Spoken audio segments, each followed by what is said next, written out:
नमस्कार, मैं मनीष कुमार और आप देख रहे हैं तापमान एक्सप्रेस न्यूज। देखिए, हमारे दूसरे फ्रेम में कन्हैया कुमार बादल हैं, जो किसी परिचय के मोहताज नहीं है। अब जनसुराज के नेता हो चुके हैं। सबसे पहले तापमान में कन्हैया जी, आपको बहुत बहुत स्वागत है।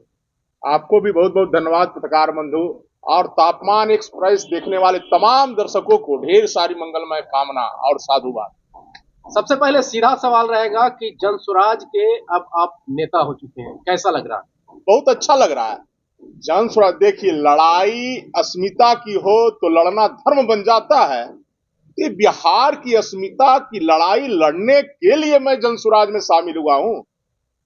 बिहार की अस्मिता का मतलब कि छात्राओं की लड़ाई, मजदूरों की लड़ाई, युवाओं की लड़ाई, शिक्षा स्वास्थ्य व्यवस्था के लिए लड़ाई, ये तमाम बिहार की अस्मिता बचाने को, युवाओं को रोजगार दिलाने के लिए, ये तमाम मुद्दों को लेकर मैंने तो बताया कि लड़ाई अस्मिता का हो और खास करके बिहार की अस्मिता का हो तो लड़ना धर्म बन जाता है। इसलिए मैंने जनसुराज में शामिल हुआ। सीधा और एक और सवाल रहेगा कन्हैया जी कि जनसुराज पार्टी आप चाहते हैं तो भारतीय जनता पार्टी के भी विचारधारा से आपका मैच खाता है, चाहते तो आप आरजेडी में भी ज्वाइन कर लेते, चाहते तो जनता दल यूनाइटेड का भी सदस्य बन सकते थे। लेकिन जनसुराज के सदस्य बनने के लिए क्या मकसद है, क्या लगता है, क्या किसी प्रकार का कोई लोभ है जैसे चुनाव लड़ने का? देखिए पत्रकार बंधु, मैं लड़ाई आज बिहार पूरे देश में सबसे कंगाल राज्यों में फर्स्ट नंबर पर है जी। गरीबी में नंबर 1 है। इसलिए इसको अग्रणी राज्यों में शामिल करने के लिए मैं आपको बताना चाहता हूं कि भाजपा की भी सरकार है 15-20 साल से, केंद्र में भी है, राज्य में भी है, तो कहां कुछ कर पाया। बिहार के मजदूर अभी भी गुजरात जा रहा है, बंगाल जा रहा है, कलकत्ता जा रहा है। मैं पूछना चाहता हूं भाजपा के नेताओं से, तो भाजपा कांग्रेस ने मिलकर तो बिहार को बर्बाद कर दिया। यहाँ पे रोकना चाहेंगे बादल जी, आपने भाजपा पे सवाल खड़ा किया तो वहीं आरजेडी जो है, बिहार के जो मुख्य विपक्षी पार्टी है, वो कहीं ना कहीं आपकी पार्टी जो जनसुराज है उस पे आरोप लगाती है कि यह जो जनसुराज है वो भाजपा की बी टीम है। और खास करके जो आपके नेता हुए हैं प्रशांत किशोर जी, उन पे भी आरोप लगता है कि यह मोदी जी और अमित शाह के खासम खास व्यक्ति है। तो कैसे आप जनसुराज के लोगों पे, प्रशांत किशोर पे बिहार की जनता भरोसा करे? देखिए, आरोप प्रत्यारोप ये भाजपा, मैंने तो बताया कांग्रेस और भाजपा ने बिहार को या सबसे कंगाल राज्यों में इनको गिना जाता है। ये सर्वे का रिपोर्ट है, ये मेरा कथन नहीं है।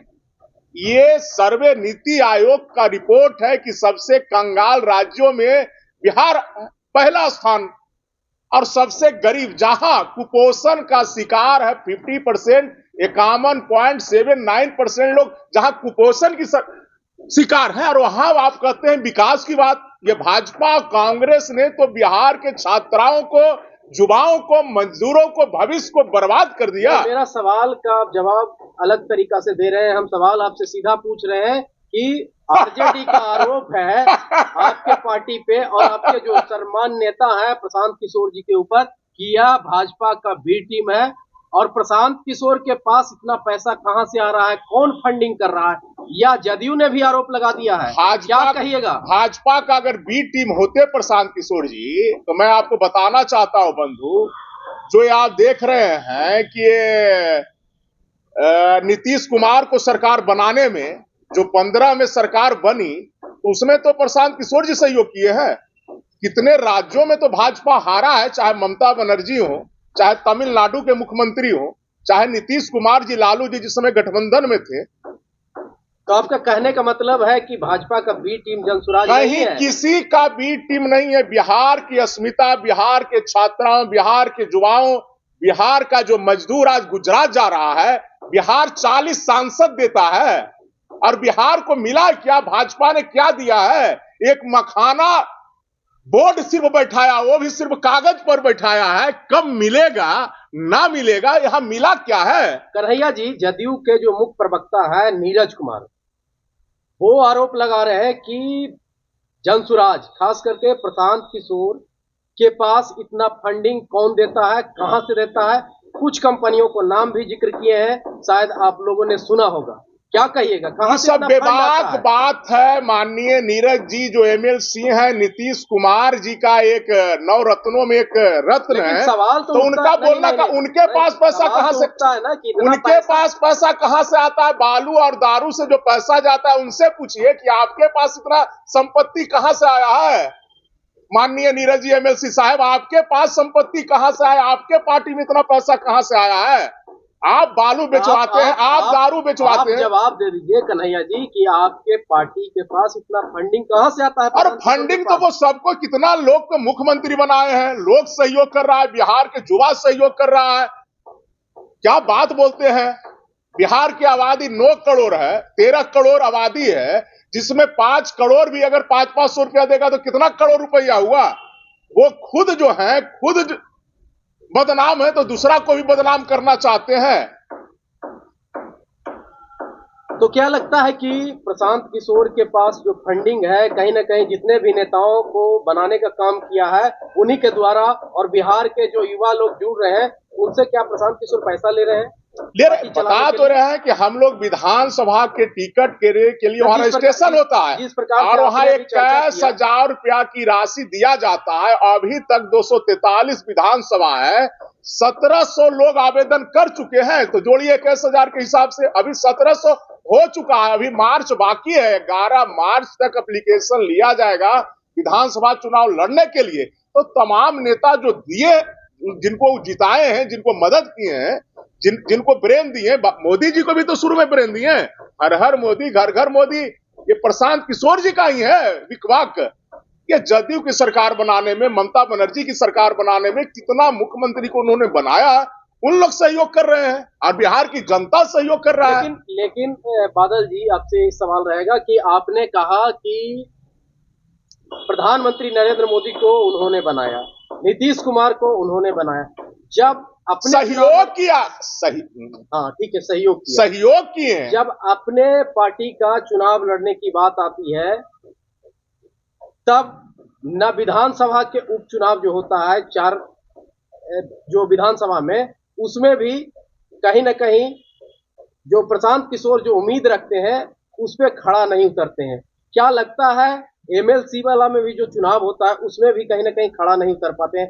क्या लगता है कि जनता को अभी भी पीके पे भरोसा नहीं है? जिस प्रकार से पीके को एक एक करके धीरे धीरे उनके जो वरिष्ठ नेता हैं वो छोड़ते जा रहे हैं, क्या कहिएगा? ऐसा कहीं कुछ, ये पूरा बिहार के युवा, छात्र, मजदूर एक ही विकल्प देख रहा है प्रशांत किशोर की ओर। मैं हिसुआ नवादा से हूं, पत्रकार बंधु। मैं आपको बताना चाहता हूं कि हॉस्पिटल में अल्ट्रासाउंड भी नहीं है और आप विकास की बात करते हैं। आप विकास की बात करते हैं, शिक्षा व्यवस्था नहीं है नवादा जिला में, एक मेडिकल कॉलेज नहीं है, इंजीनियरिंग कॉलेज नहीं है, एक अल्ट्रासाउंड नहीं है, खून जांच, पेशाब जांच भी नहीं होता है। तो स्वास्थ्य व्यवस्था, शिक्षा व्यवस्था, मजदूरों का पलायन, तो आप सरकार चला रहे हैं 15 साल से, 20 साल से सरकार चला रहे, तो कांग्रेस और भाजपा ने मिलकर बिहार के छात्राओं को, युवाओं को, माताओं को बर्बाद कर दिया है। इसी को बदलने के लिए क्या प्रशांत किशोर आए हैं? बस कि बिहार के लोग जो गुजरात जाते हैं तो गुजरात के लोग यहां काम करें, इसके लिए छात्र कोटा जाते हैं तो वही शिक्षा व्यवस्था मिले। मैंने तमाम सुविधा जो है बिहार का, चाहे शिक्षा हो, स्वास्थ्य हो, उद्योग हो, वो कहीं जाना नहीं पड़े। मैं आपको विश्वास दिलाता हूं कि अगर जो होली में आएंगे लोग, अगला होली में लोग मजदूर बाहर नहीं जाएंगे। अगर प्रशांत किशोर की सरकार बनती है तो युवाओं को रोजगार इसी बिहार में मिलेगा, वहीं उद्योग लगेगा और वहीं रोजगार मिलेगा। चलिए, आप तो प्रशांत किशोर का चर्चा तो करेंगे ही, क्योंकि प्रशांत किशोर के पार्टी से आप जुड़े हुए हैं, लेकिन आम जनमानस की बात करें, बीपीएससी जो मुद्दा उठा हुआ था, वो कहीं ना कहीं आरोप लगाया जा रहा है विपक्ष के तरफ से, खास करके जो अभी पार्टी है जनता दल यूनाइटेड, इसकी सरकार है, कि उन्होंने साफ शब्दों में कहा है कि जो प्रशांत किशोर जी हैं वो कहीं ना कहीं जो खास करके विद्यार्थी थे उनको भटकाने का काम किए हैं। क्या कहिएगा? देखिए, विपक्ष तो आरोप लगाएगा नहीं पत्रकार बंधु। सहयोग कर रहे हैं तो उनको सहयोग भटकाव नजर आ रहा है, क्योंकि सत्ता में बैठने के बाद ये 15 साल में कांग्रेस और भाजपा और जदयू के नेता अंधा हो गए और बहरा भी हो गए हैं। उनको जना रहा है, सहयोग पे जना रहा है कि भटकाव करा रहे हैं। बस समझिए कितनी बड़ी बात है। ये छात्रों को सहयोग कर रहे हैं, खाना दे रहे हैं, कंबल दे रहे हैं, इनके लिए अनशन कर रहे हैं और उनको नजर आ रहा है क्या भटकाव। तो वो अंधा हो चुके हैं। वही अंधरापन को लोकतंत्र में उनको जगाने के लिए, उनको भगाने के लिए, उनको उखाड़ फेंकने के लिए हम लोगों ने संकल्प लिया है कि उनको सहयोग भटकाव नजर आता है। तो क्या लगता है बादल जी कि इस जो विधानसभा होने वाला है 2025 विधानसभा में, क्या जनसुराज अकेले चुनाव लड़ेगी या किसी गठबंधन के साथ? अकेले जनसुराज अकेले चुनाव लड़ेगी, 243 सीट पर अकेले चुनाव लड़ेगी। चाहे जितना संघर्ष पड़े, किसी से गठबंधन नहीं होगा, क्योंकि सबों ने तो सरकार चला लिया है। भाजपा और कांग्रेस की गठबंधन से सरकार चल रही है और लोग कह तो रहे हैं कि 51% कुपोषण के शिकार है, 57% यहाँ गरीब लोग हैं जिनको खाने के लिए भी नहीं अच्छा से मिल पाता है। आप बात कर रहे हैं, इन्होंने तो बिहार के अस्मिता को कलंकित कर दिया है। भाजपा और कांग्रेस के नेताओं ने, भाजपा और कांग्रेस की सरकार ने, इसलिए इन पार्टियों को उखाड़ फेंकना है बिहार से। और एक जनसुराज ही है जो जनता की सुंदर राज के बारे में सोच रहा है, इसलिए पूरे युवा बिहार के प्रशांत किशोर के ही विकल्प के रूप में देख रहा है। तो क्या लगता है कि जो जनसुराज पार्टी है वो कहीं ना कहीं आपके जो सदस्य हैं पूर्व एमएलसी रामबली सिंह चंद्रवंशी, उन्होंने आरोप लगाया है कि यहाँ जो आईपैड है आप लोग का, वो कहीं ना कहीं हावी है और नेताओं को चलने नहीं देता है। क्या कहिएगा इस पे? ऐसा कहीं कुछ नहीं है, नेता कोई चलने नहीं देगा। ये सब कर्मवान आदमी कोई रोका है? ये पूरा अध्यात्म को कहता है कर्म प्रधान, कर्म से तो हर कुछ संभव है। ये सब बेकार वाली बात है कि आई पैक और साई पैक, ये सब कोई रोक नहीं पाएगा। ये सब झूठी बात है। आरोप प्रत्यारोप तो संगठन है, एक घर में है तो ये तो हड़िया ढूंढुनाएगा ही, आरोप प्रत्यारोप होते रहेगा। इससे बस विकल्प के रूप में पूरा बिहार में एक आशा की किरण बन के प्रशांत किशोर जी आए हैं, ईश्वर का दूत बन के बिहार को संभालने के लिए। प्रशांत जी ऐसा शख्सियत, पर्सनालिटी इस बिहार को छात्राओं, युवाओं के एक विकल्प के रूप में, बिहार के एक विकल्प के रूप में प्रशांत किशोर जी आए हैं और निश्चित है कि वही बिहार की दशा और दिशा बदल सकते हैं। चलिए एक लास्ट सवाल रहेगा चलते चलते कि 2025 विधानसभा जो है बिहार विधानसभा, उसमें सीधी टक्कर किससे आप मान रहे हैं, किससे? कहा हिसुआ में? कहा हिसुआ नहीं, पूरे बिहार की हम बात कर रहे हैं। आप कौन सी पार्टी और कौन सा दल से आपका टक्कर है सीधे? आपकी जो जनसुराज पार्टी है उसका सीधा टक्कर जो 2025 जो विधानसभा होने वाला है उसमें किससे आप समझते हैं कि जो सीधा फाइट रहेगा आपके और उसके बीच?